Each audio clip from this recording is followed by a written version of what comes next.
Good afternoon, everyone. Welcome to BUS 104, Foundations Intro to Business. Today is Monday, October 30th, and today we have a guest speaker.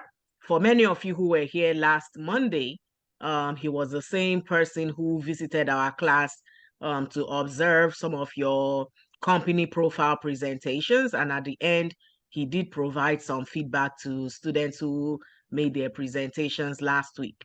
So today he's going to be talking to us about operations management. And, at the end, we will have some basic practical hands-on Excel, you know, is the Excel application, basic practical hands-on exercise. All right. So Mr. Joy Meregini, you can feel free to do a self-introduction. I met him, it's about 10 years now. And, if you have questions, even after this presentation, I'm sure he'll be available to help you with any questions that you may have with your company profile or the class in general. So I yield to you, and you have the floor to, present your, the work on operations management. So let's welcome Mr. Joy Meregini. Thank you, Dr. Remy.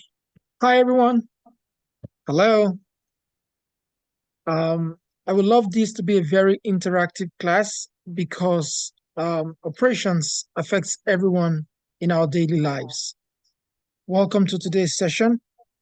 At the end of this short class, we should be able to define what operations management is. We should be able to understand what operations management is and explain the role of an operations manager. We also should be able to understand how it relates to the service industry. And at the end, I will have time left for us to look into, as Doctor said, Excel and practical application of Excel. Does that work? Good. So, what is operations management? Oh, just a second. I think you have your email screen showing. That's what Uh-oh. I'm seeing on my own screen. So you may want to reshare your screen. Okay. Sorry, class. Can you see it right now? Yes. Oh, perfect. So maybe I'll start again. So as I Sure. said, at the end of this class, we should be able to define operations management, understand what operations management is, explain the role of the operations manager, and of course, understand how operations management relates to the service industry. Now, we all do operations every day in our lives, starting from when we get up in the morning, we have our bath, we decide to go into the car, take our car keys, drive down to work, get to work, close from whatever work we do, and drive back home. That might be an everyday task we do without even thinking about it. But if you think at a deeper level, we are performing an operation that is repeated every day, Monday through Friday or Saturday, or if we work 7 days a week, 7 days a week. In that instance, we become the person, the main actor, who is the operations manager, managing the operations to get a certain Mr. Joy from his bed to work and back.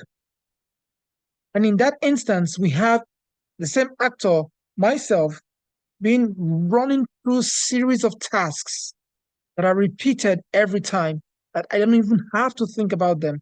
I just do them. That is all we'll be talking about today. So operations management is a field of management primarily concerned with controlling how production works, how we supervise production, how we organize production, how we plan production. That's basically operations management. It's about transforming what we do in production. We call it inputs, and then getting something out of that, which we call outputs.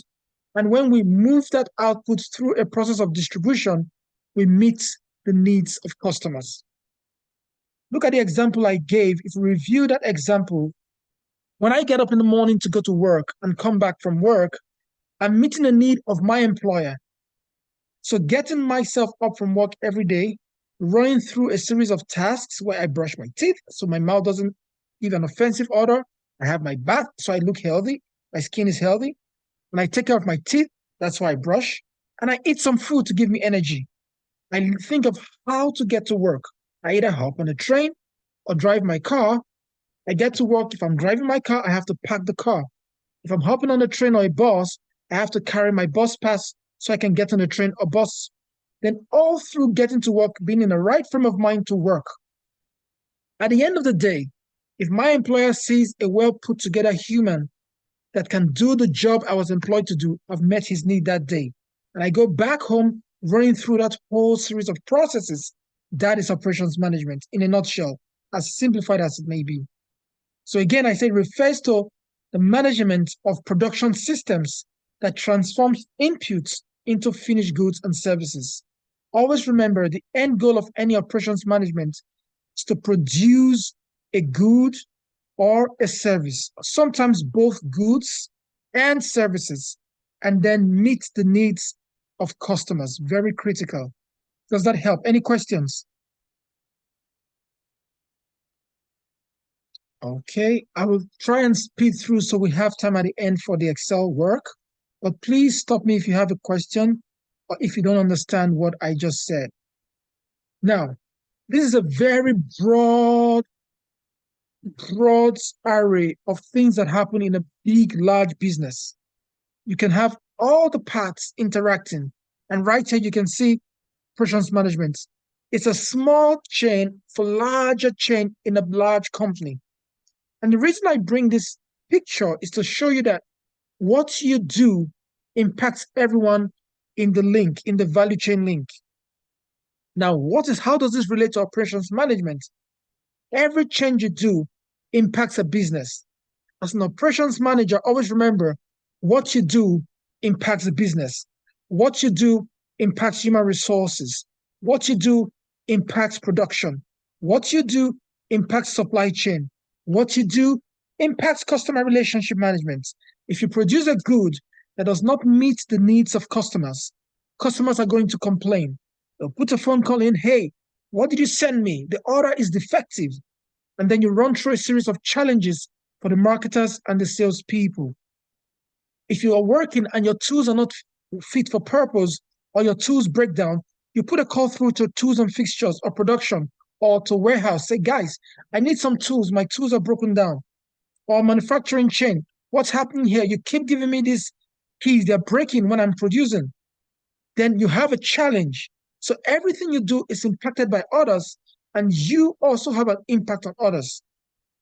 If you're working with sensors, let's say a train, you have sensors on the train, and the sensors do not work, you can't use them to maybe count. There's an automated sensor that counts everyone on the train. If they can't count people on the train, then in the office where they monitor these systems on the screen, they don't know how many trains to send, maybe during rush hour. So everything that happens in an operations in the business has an operation, what we call a value chain. There's an impact to every part of the business. Always remember that. Now, what specifically is operations management? And I'm going to talk about it with a very simple example. Thanksgiving dinner. Thanksgiving is coming November, I believe, 21st or 23rd for 2023. Now, in Thanksgiving dinner, we'll have to plan. We would have to schedule. We would have to use technology, maybe our phones, to schedule or plan or put people in a WhatsApp group.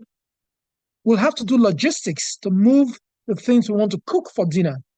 We'll probably need security if there are lots of people coming or if there are children coming. We have to make sure they are secure, where they play, how do they play, who will oversee the children, or if there are important dignitaries coming, we want to think about their security.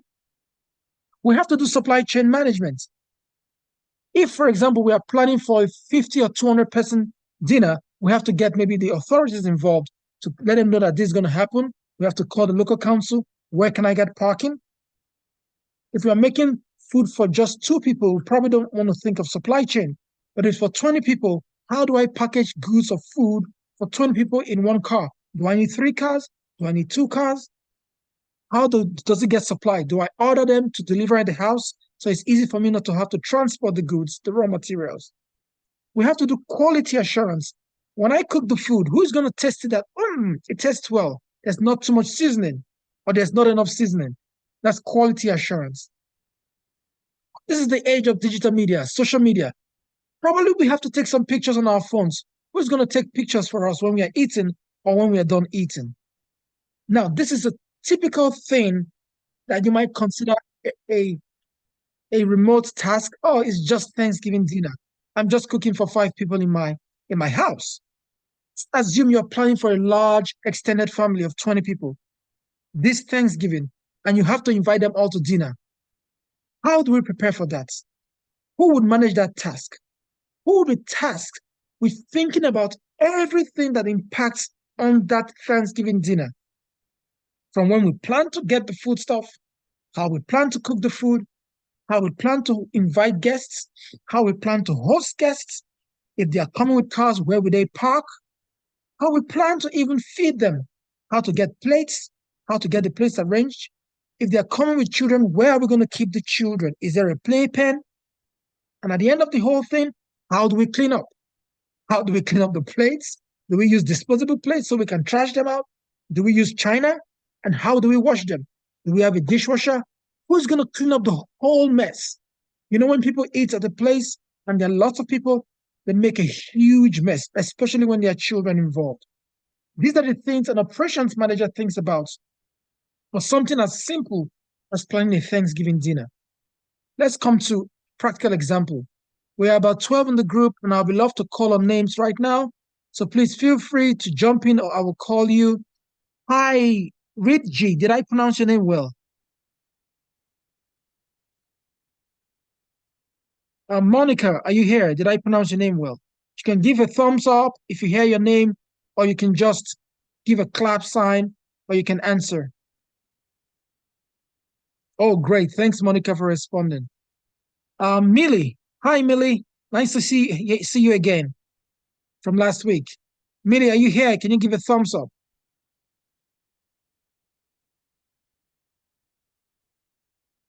Oh, great, Millie. I think we have Ridggy. Ridggy, are you here? Can you give a thumbs up? And then Ilya. Hi, Ilya. Yeah, great. I see your raised hand, Ilya. Elijah. Hi, Elijah. Oh, great. And then Cynthia. Cynthia Actiopen. Are you here? Oh, great. Great, great. Nice to see you, Cynthia. So I'm going to call on people if you don't respond, and you can also type in the chat bar. Can you list all the possible tasks that we should consider when planning a Thanksgiving dinner for 20 guests? I gave some examples here, like children sitting, transporting the apple pie. How do we talk about productivity? Are we going to cook all the food, or do we order food? Who would cook the food? Who would taste the food for seasoning? What time should everyone arrive? So, guys, can you tell us some more things, or I could call on you? Think through what are all the possible tasks that we should consider when planning a Thanksgiving dinner for 20 guests.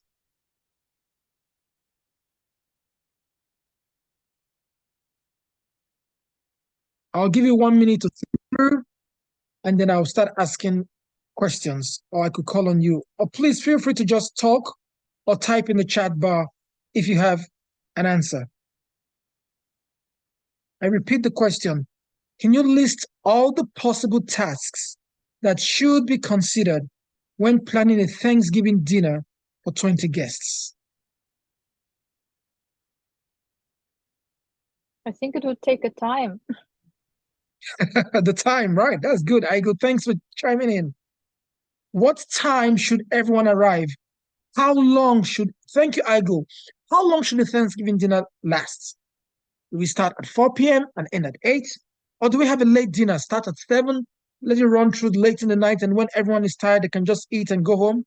Or do we fix the time? Let's have it for 2 hours? No. Let's have it for 4 hours? Oh, no. Let's have it for 1 hour. Or maybe you don't like the relatives coming. Let's have it for 30 minutes. Everyone stands and take a beer and go home. What's are the tasks that could happen in your Thanksgiving dinner? Thank you, Agil. Any more suggestions? Or you could type it in, just chime in with your suggestions. We've all hosted a Thanksgiving dinner before. Cynthia, what do you think?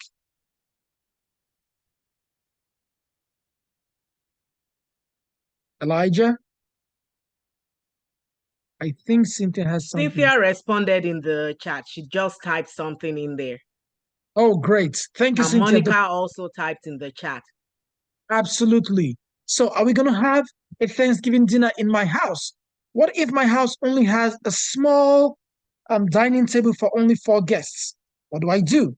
How do I manage that? Do I get the biggest place? Or do I ask all the relatives, okay, guys, does anyone have a larger place, guests that we can use to host the dinner? Do we rent a place?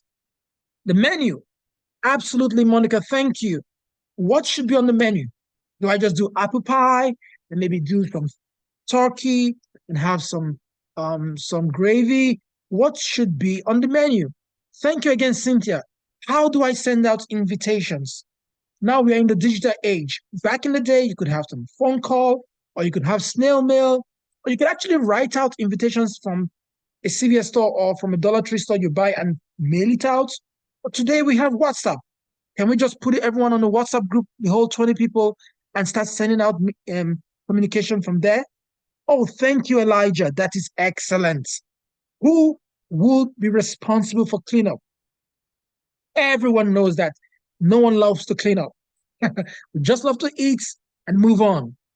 Who should do that? Do I assign people? Do I ask guests? Do I make it open? Hey guys, who would love to support me in cleanup? Or if hosting, I just suck it up and say, okay, I'll clean up today at the end of the dinner. Everything that needs to be done is what an operation manager thinks about. Oh, thank you, Edie. I was about to call your name. Who will serve the food? If I have 3 coolers or I have a food um all laid up in a tray, do I ask the guests to go up there like a buffet style? Or do I serve them and have them come pick it up? Or do I serve them and actually put it on the tray and take to the dining table? How much time do we need? I love that to prepare. Do I start preparing the food a day before? Do I have to prep the meal a day before? Do I have to season the turkey a day before and leave it in the fridge and marinate it and get it ready for the oven? What will they use to leave? Great, great insights, Ilya. Thank you. How many people are driving? Can we do pool share? Can we do pool ride? How many people are driving back if we have so much alcohol? Can we advise guests not to drive and drink? These are great questions. Oh, thank you, Elijah. Who are those that have allergens? So can you tell us if you're allergic to maybe peanuts or whatever, so I know how to put whatever in the food? Oh, thank you, Cynthia. If I have 20 guests and I don't have enough tables and chairs in my house, do I get tables and chairs? Do I rent them? These are the kind of things you think about when you are organizing a Thanksgiving dinner for 20 guests. I would still love Rich Gee or Roots or Steve to respond. It's a very open call. You can feel free to say nothing is silly. There are no stupid answers or questions. Just say what you think. Monica has responded, Millie has responded, Ilya has responded, Cynthia and Egil. So Steven Martinez Hill, Ruth Holgun, and Rigi. Do you have any suggestions in the next 1 minute before we move on? I think I have something from. Oh, thank you, Rigi. What would we like to drink? That's a great one. Do you want alcohol? Do you want non-alcoholic drinks? Do you want liquor? Do we go very high on the liquor end, or just do some red wine or white wine? These are great, great suggestions, guys. Thank you so much. So let's move on. Oh, I have one more suggestion here. What do you see? Oh, great. Allergens. Yes, someone talked about allergens. Thank you, Ruth. Appreciate it. So